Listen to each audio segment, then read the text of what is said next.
Olá pessoal, vamos dar início ao segundo vídeo do módulo 3. Vamos falar sobre gerenciamento de desempenho de processo. Antes eu gostaria que a gente pensasse nessa frase. Se não podemos medir algo, não podemos gerenciá-lo. Essa é uma frase do Peter Drucker.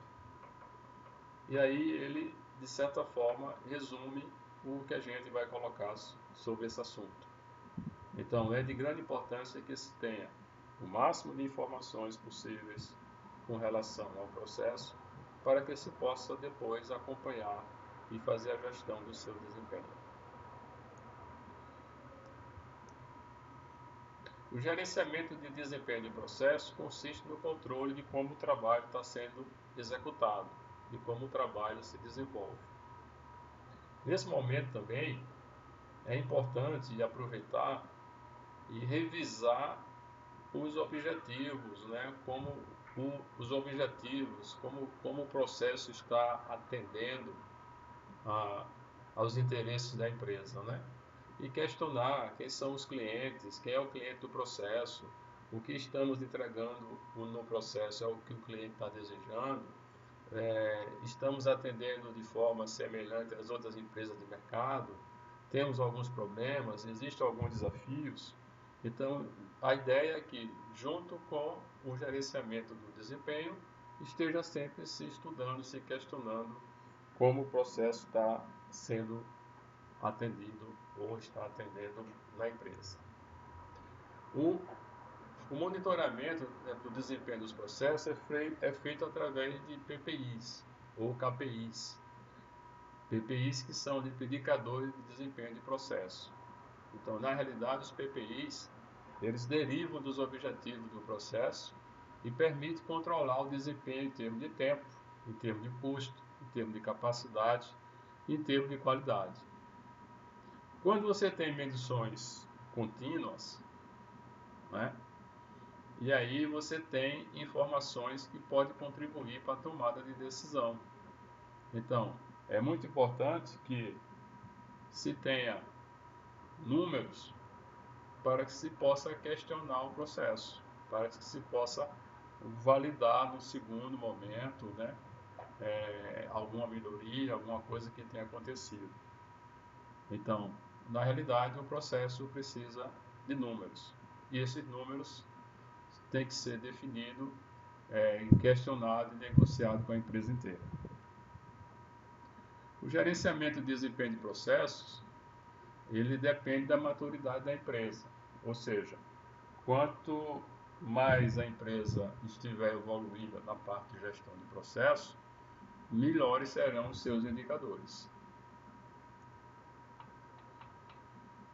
Os indicadores, eles precisam que sejam considerados por toda a organização.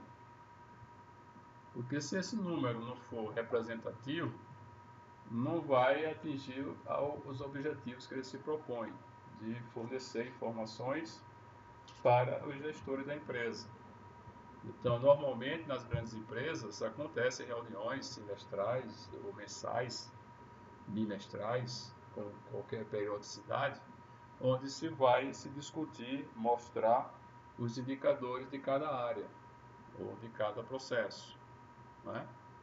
E aí é importante que esses valores, esses números, seja de apoio, seja de conhecimento de toda a organização.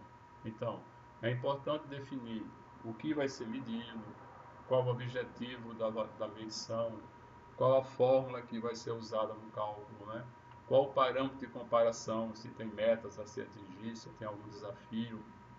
Tudo isso precisa ser registrado, né, de uma forma estruturada e ainda precisa ter responsável, né? Quem é o responsável pela medição, quem é o responsável pela apuração e pela divulgação. Então, o indicador. O que é o indicador? É uma representação de uma métrica ou medida para facilitar a sua interpretação. Então, esse indicador pode ser uma quantidade de incidentes, né? Um percentual, um tempo médio, um número de peças fabricadas, né? E a métrica é uma conclusão com base em um dado finito, ou seja, é o ato de medir, é o número, certo? Então, lembrando um pouquinho aí na época que eu era gestor de TI, um dos indicadores mais fortes da área era tempo de projeto. Então, a gente não podia atrasar o projeto. E aí existia toda uma fórmula, todo um cálculo, toda uma métrica, né, baseado nos cronogramas dos projetos, para que a gente fizesse a apuração da evolução do projeto. Um outro indicador, talvez até mais claro, era o tempo de disponibilidade da rede corporativa. Então eram 7 unidades, então sete empresas, né, 7 filiais, e aí essas empresas precisavam que o sistema estivesse disponível. E assim foi criado, né, um software, né, para fazer a gestão se a rede estava ativa, né, ou não.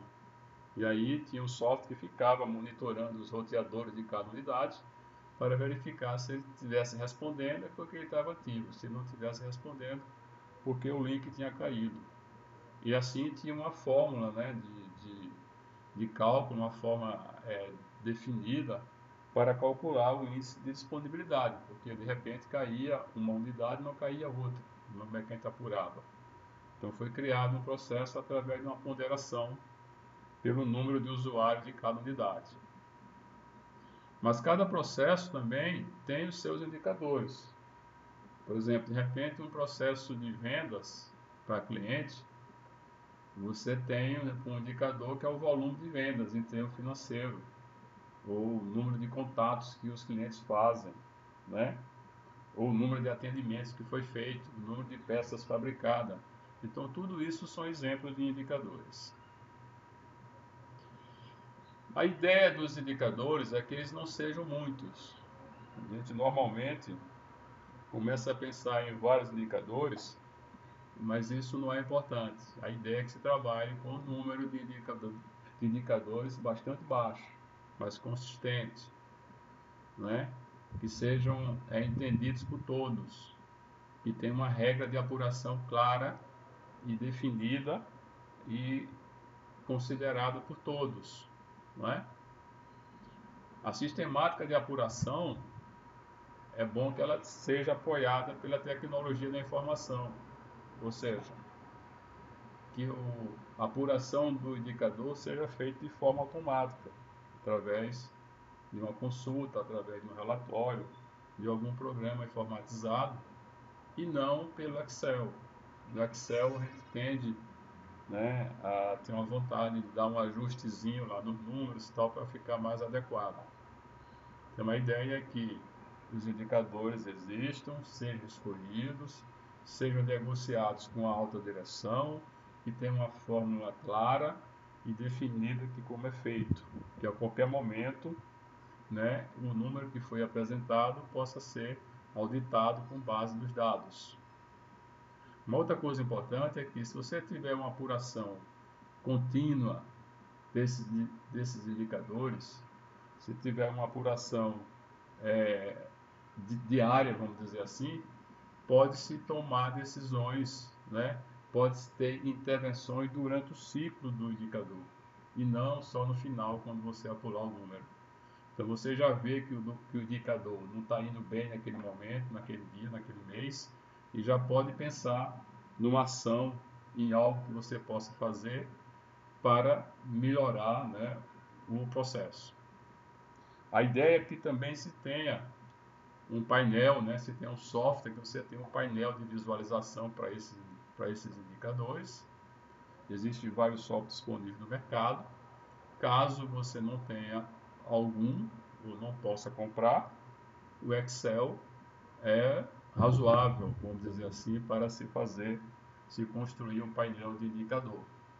Isso aqui é um caso de um indicador desenhado no Excel. Você pode ter algo mais concreto, algo mais elegante, mais elaborado, utilizando alguma ferramenta, tá certo, de dashboard.